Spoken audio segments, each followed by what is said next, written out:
ルフィは海賊王になる男だ。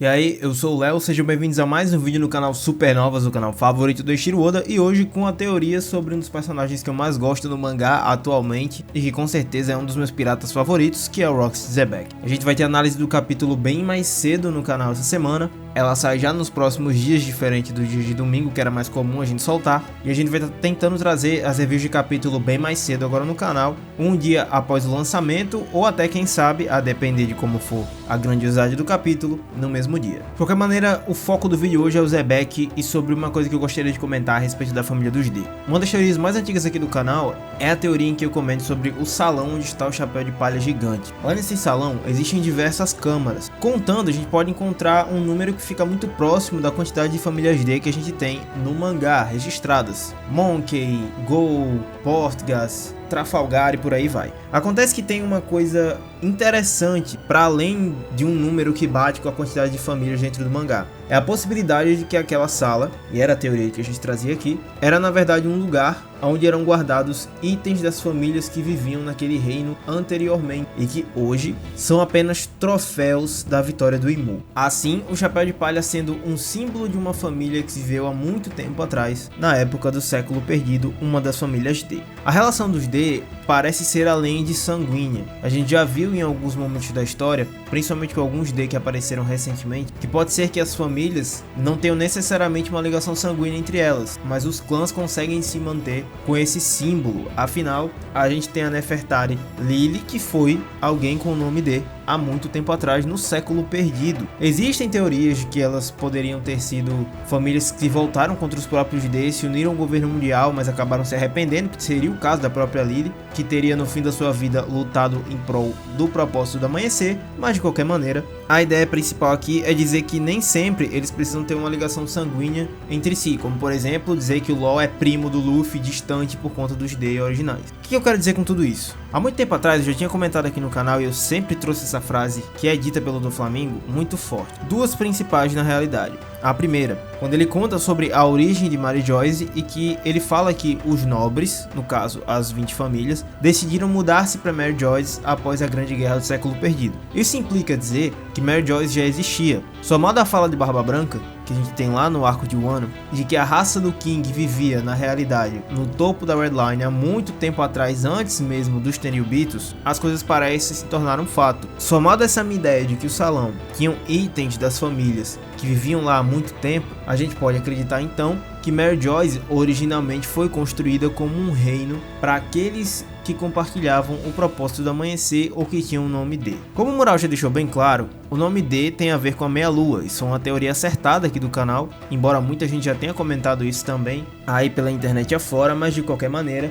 a gente trouxe aqui no canal há muito tempo, e trazendo todas essas relações para uma coisa só, a gente tem o seguinte: as pessoas com o nome D, na verdade esse D significa uma meia-lua. Aquele reino provavelmente era um reino em que raças viviam de forma livre e com um propósito só, o propósito do amanhecer. É muito possível também que é daí que os D tenham sido originados, graças a um tal propósito voltado para a lua e com um símbolo também de sol, que trouxe para eles todo o seu propósito e toda a sua cultura. A gente vê isso também, por exemplo, no arco de Skypiea, o arco mais importante hoje do mangá de One Piece, que já tinha diversas dessas simbologias como lua e sol, Calgaren Island e por aí vai. Também existe o padrão que eu já comentei aqui no canal sobre como lanças e espadas parecem ser símbolos que correlacionam sol e lua, e que alguns personagens que tinham esses símbolos entre eles, como Roger Barba Branca, Nekomamushi no Arashi, por aí vai, tem esses símbolos de sol e lua e também tem essas armas. A segunda frase do Doflamingo que eu queria destacar é a frase dos vencedores decidem o que é a justiça. Essa frase é muito utilizada em muita coisa, na verdade, não só para dentro do mangá,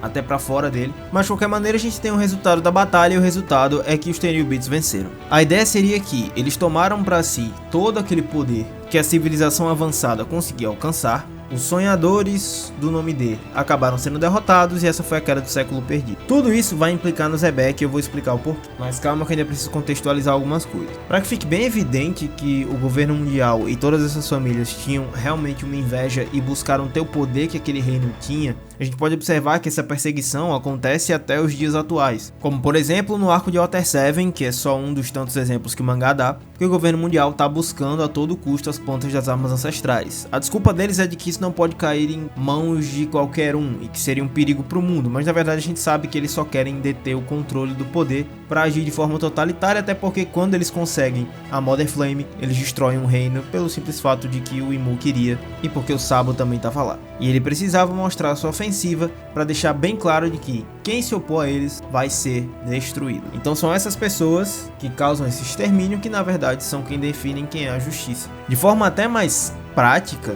ou talvez até metafórica, o Oda usa isso até com a gente que é leitor e a gente nem se dá conta. Por exemplo, desde que Xebec foi citado a primeira vez, pra gente ele sempre parecia ser o vilão, o agente do caos, o homem que foi um vilão tão poderoso que Garp e Roger precisaram se unir para poder derrotá-lo, e na verdade não foi nada disso. A gente está vendo no arco de God Valley que as coisas não são tão fáceis assim. Na realidade, até a pessoa mais bem intencionada, se a gente parar para pensar, naquele contexto, era o Xebec. De qualquer maneira, essas pessoas têm o controle do mundo, têm toda essa capacidade bélica e querem destruir o mundo ao seu bel prazer para que eles tenham um controle eterno. Toda essa caça me leva a uma fala do Imu que é muito importante. Os D não passam hoje de cascas vazias que não sabem o seu verdadeiro propósito nem a sua origem. Isso é muito importante porque qualquer que seja o grupo que tem noção do seu passado, de como foram destruídos e de como precisam se unir para vencer um mal maior, principalmente se tratando desse mundo, é um grupo poderoso e capaz de derrotar em sua própria união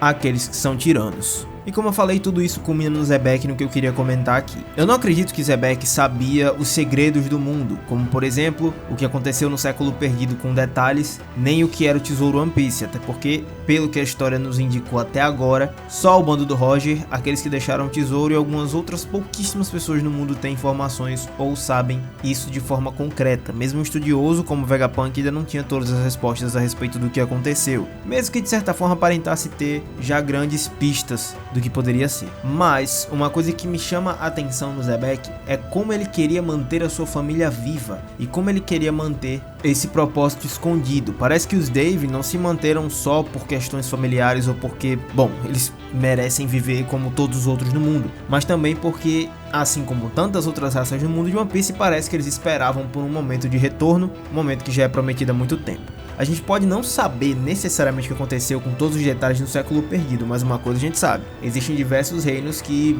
de alguma forma, seja metafórica, seja direta, seja por lendas, seja por conversas, existe uma tal lenda de que um reino poderia voltar. A gente vê isso como, por exemplo, na figura do próprio Lunariano, que eu citei aqui anteriormente, que é o King. Quando ele fala pro Kaido que ele espera pelo Joy Boy, que seu povo esperava pelo retorno do Joy Boy, porque com o retorno dele, o mundo seria mudado completamente. Essa tentativa de mudança leva à destruição do próprio mundo, é o que a gente pode imaginar até certo ponto por conta do mural, mas pelo menos existe essa lenda obscura aí no meio do povo de One Piece. E é aqui que eu acho que o Xebec é um personagem muito importante que pode ser muito expositivo nos próximos capítulos. O Oda já tinha comentado que ele tinha muita vontade que, caso o Barba Negra não fosse necessariamente um pirata, ele fosse um arqueólogo. A gente já viu isso no SBS e é muito interessante porque os arqueólogos no mundo de One Piece são pessoas que mostram o que o governo fez no passado e que acabam sendo apagados por isso. Então são personagens que mexem com os tabus do mundo. E aí a gente volta até aquela fala do Sengoku quando ele fala que o próprio Xebec seria alguém que mexeu com os tabus do mundo e por isso ele foi derrotado. Somando ao fato de que o filho dele poderia ser um arqueólogo de acordo com o próprio autor da história e que aparentemente, de acordo com o Sengoku, Xebec mexeu com os tabus do mundo, pode ser que Xebec realmente sabia muita coisa sobre o século perdido. E é aqui onde eu queria chegar ao ponto principal desse vídeo, por isso que eu dei todo esse contexto. A fala do Imu casa muito com o que eu quero falar aqui. Um D que sabe o que aconteceu é um D perigoso. Um povo que sabe como foi afligido é um povo que pode se unir e se tornar um perigo para o sistema no qual eles vivem nesse mundo. E aí que entra a chave da coisa. Se você prestar atenção, a vontade que a gente tem lendo o mangá é de que Luffy, como um D, chegue até o tesouro One Piece, descubra a verdade e então destrua o governo mundial. Mas vocês percebem que essa caça que a gente tá fazendo no mangá é na verdade, uma caça pro Luffy descobrir quem ele é de verdade e com a sua força mudar o mundo? E toda essa soma de detalhes que eu comentei aqui, principalmente com a fala do Imu sobre aqueles que ganham, definem o que é justiça e etc, mostra que o Oda tá querendo colocar uma história pra nós, não só de vilões perversos e malignos sendo derrotados e o herói conseguindo trazer liberdade pro mundo. Isso é muito fácil. O Oda não tá jogando no fácil assim. Ele quer fazer com que o Luffy seja um personagem de autoconhecimento, de reconhecimento de quem ele é, do que se passou antes dele, dos seus ancestrais, e que através disso, ele, como nova geração, deu uma resposta pro mundo, uma resposta diferente do que o mundo viveu. Quando a gente tenta interpretar o mural, parece que o mural quer dizer pra nós que, mesmo com a faceta do caos ou com a faceta da liberdade, o final sempre parecia o mesmo. Um mundo que se acabava, era inundado e nunca chegava a nenhuma conclusão. E é por isso que acho que o Oda vai usar o Zebek como personagem expositivo nesse momento de God Valley. E ele pode ser um ponto de virada para outro personagem também. O Zebek, nesse ponto de God Valley, ele parece ser alguém que reconhece quem ele é. Veja, a forma como ele fala que ele é um Dave, a forma como ele fala que o nome dele é um nome com D, a forma como ele parece querer manter essa chama viva, parece que ele sabe um pouco sobre a sua origem. Não toda, mas ele sabe. Isso pode ter motivado ele, por exemplo, aí justamente o Salão das Flores, ver se as coisas que ele escutava quando eu era pequeno eram verdadeiras. Se a gente somar agora que o filho dele tinha o sonho de ser rei do mundo, talvez esse rei do mundo não é necessariamente só porque ele quer ser um cara maligno que quer governar tudo com as próprias forças, mas na verdade seria ele próprio querendo tomar o lugar do Imu, algo que o pai dele viu e que tirou a prova com os próprios olhos. Vocês entendem como o Zebek parece ser um personagem que tem algum conhecimento sobre a sua origem e que por conta disso ele foi um personagem tão incrível quanto vimos? Eu acho que é isso que o Oda quer passar, não só de mensagem, eu não acho que é uma mensagem positiva isso, eu tô falando que o Oda quer colocar isso dentro da história, de que o personagem que reconhece a sua própria ancestralidade consegue dar uma resposta pro mundo atual, e isso é muito importante. Como eu falei, parece ser a caça do Luffy a esse tesouro e o destino que a gente quer ter dentro da história. Eu sei que esse vídeo pode estar parecendo um pouco complexo, mas eu vou tentar simplificar aqui. Zebek sabia um pouco sobre si e sobre os ancestrais dele e a sua família Dave. Com isso, ele foi um personagem revoltoso, logo ele foi apagado em God Valley, como vamos ver nos próximos capítulos, pelo menos é o que parece. Sengoku reforça a ideia de que ele mexeu com os tabus do mundo, então dá pra entender que Zebek tinha realmente alguns conhecimentos. Isso pode ter motivado ele a encarar Imu com os próprios olhos, ver se aquilo era realidade e por aí vai. Seu filho, como o próprio autor comenta, é um personagem que poderia muito bem ser o arqueólogo, só que o Barba Negra, mesmo não dando nenhum sinal disso, tem essa fala sobre ele. Então aparentemente Barba Negra pode ser que tenha mantido os conhecimentos, ou pelo menos o que restou dos conhecimentos do pai dele e da sua família, para ter essa motivação. Isso se divide em duas imagens, a do Luffy e a do Barba Negra. Por quê? Barba Negra parece herdar o mesmo propósito de vencer o rei atual do mundo, que é o Imu. Mas ele quer fazer isso para que ele seja rei do mundo e que ele consiga colocar o caos na Terra, porque mesmo tendo um passado triste e mesmo tendo um pai como ele teve, o Barba Negra tá longe de ser Fluxicheire, ele continua sendo um vilão. Então a gente pode dizer que ele é o agente do amanhecer, só que na feição do caos, como a gente já viu ser comentado em Elba. O caso do Luffy seria diferente, o homem que quer trazer a liberdade, etc, a face do herói como nós conhecemos. E aqui eu chego num ponto de virada que eu acho muito importante e que é o que eu comentei anteriormente sobre a questão do mural, de que o mundo parece sempre viver a mesma coisa, apesar de ser a terceira tentativa agora, mas que mesmo numa visão de liberdade ou de caos, o mundo acaba sendo inundado e o Vegapunk tentou alertar isso no momento da sua morte. O que eu acho que vai ser o ponto de virada aqui? A gente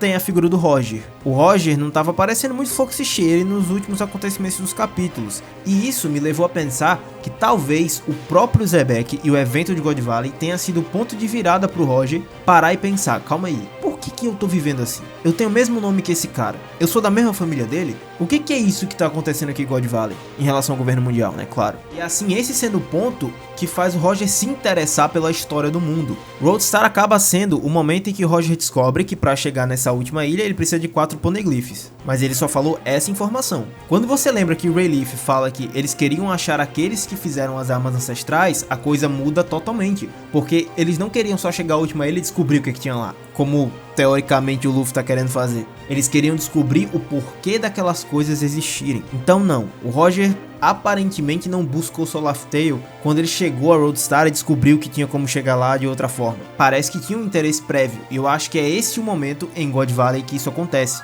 Seria muito interessante, por exemplo, ver o Zebek falando pro Roger se atentar ao seu nome e deixando uma fagulha de curiosidade em outro D para que ele tente achar esse propósito e descobrir quem ele é, assim sendo realmente uma figura de perigo pro Imu, como ele disse, que os D só são inofensivos hoje porque são uma casca vazia. Pegou a ideia da coisa? Dito isso, eu fico com a fala do Rayleigh, que ele diz pro Luffy que ele tem que viajar pelo mundo e ter uma forma de ver o mundo diferente do que os Piratas Roger tiveram. Quando eu penso nisso, eu penso que o Luffy, quando chegar em Laugh Tale, ele vai se reconhecer como tal, vai descobrir o que é o D e vai descobrir toda a história dos seus ancestrais. Só que o Luffy vai ter uma vivência muito diferente de Zebek, muito diferente de Roger. A gente não pode afirmar isso a respeito de Joy Boy e Davy Jones porque não vimos de fato, mas podemos falar sobre esses dois piratas. A vida de Zebek foi uma vida de caos e aventura, era um cara que espalhava centelha da guerra por aí, era um maluco, um verdadeiro pirata, mas no fim até que era bem intencionado. Roger também parecia ser um cara bem intencionado, apesar de ser um lerdão até esse ponto da história de God Valley, e lerdão no sentido de que ele não parece ter muito propósito de querer libertar ninguém nem nada, ele queria salvar a amiga dele, tinha seus interesses de pirata e é isso. Fim de papo. Então ele parecia ser mais um personagem mais divertido, mais cômico, até esse ponto da história, apesar de muito forte. E como eu falei, Zebek pode ser um ponto de virada para ele se tornar o Roger que a gente conhece. Mas enfim, eu acredito que a vivência do Luffy, de ter passado por todas as ilhas que ele passou, tendo que tirar alguém tirando de lá, vendo essa imagem de que sempre ele tinha que ser alguém que dava liberdade e fazer com que todos comessem juntos na mesma mesa, em um ambiente de igualdade para todos, faz com que ele tenha uma visão diferente do Roger e também tenha a visão de Greyleaf. Consequentemente, também uma versão de mundo diferente do Barba Negra. E é aqui que eu acho que vai ser o que vai tornar One Piece incrível no seu final, que é, justamente, o Luffy dando uma outra resposta, não só a liberdade, não só o caos, mas tentando trazer esse mundo para um verdadeiro propósito, um verdadeiro amanhecer. Mas ele não estaria sendo a figura de liberdade de qualquer maneira? Sim, dá para afirmar que sim, mas também dá para afirmar que talvez ele não seja tão positivo, nem tão feliz quanto Roger e Greyleaf foram quando encontraram One Piece, por exemplo. Talvez a visão que ele tenha desse mundo seja totalmente diferente até do que a gente espera, e que ele vai libertar o mundo dando risada como o Luffy sempre foi, mas que talvez ele leve o mundo de One Piece para uma outra saída que não seja uma inundação completa e que traga o sonho que ele mesmo quer para o mundo inteiro, que é o sonho de tornar todos livres como ele e que todos possam comer na mesma mesa, assim como ele afirma para Kaido, um mundo onde os amigos dele podem comer o quanto quiserem. Essa é a minha visão atual sobre o que eu acredito que vai acontecer na chegada da Laugh Tale. Eu ainda vou fazer um vídeo mais focado nesse assunto e um vídeo mais longo, eu já comentei aqui que vai ser o remake daquele vídeo do Luffy Não Vai Rir, mas eu queria trazer essa minha interpretação do que eu tô lendo agora de God Valley e com tudo que já se passou dentro da história. Então é uma interpretação, um vídeo mais analítico daquilo que eu tô vendo do mangá. Eu espero que vocês tenham gostado do formato, eu adoro falar desse jeito, de como eu tô enxergando a história. Se vocês curtiram o formato, eu posso fazer isso aqui mais vezes, até em análise de capítulo que eu participar, não vendo só o que acontece no capítulo, como isso vai implicar no próximo, mas o que o Oda tá querendo passar de mensagem e o que tá rolando no mangá nas entrelinhas. Então comenta aí se você curtiu esse formato. Também não esquece de deixar o like aqui no vídeo se você gostou e também se inscrever no canal para aumentar nossa recompensa no YouTube. Como eu já comentei, a gente vai estar em São Paulo no próximo mês. Se vocês quiserem que a gente participe, aparecendo em algum outro canal ou até algum podcast focado em anime ou do próprio One Piece, podem fazer sugestões aí pra gente aproveitar ao máximo essa viagem e também, se possível, encontrar com alguns de vocês. De qualquer forma, espero que tenham gostado do vídeo. Mais uma vez eu sou o Léo, muito obrigado se você assistiu até aqui e valeu!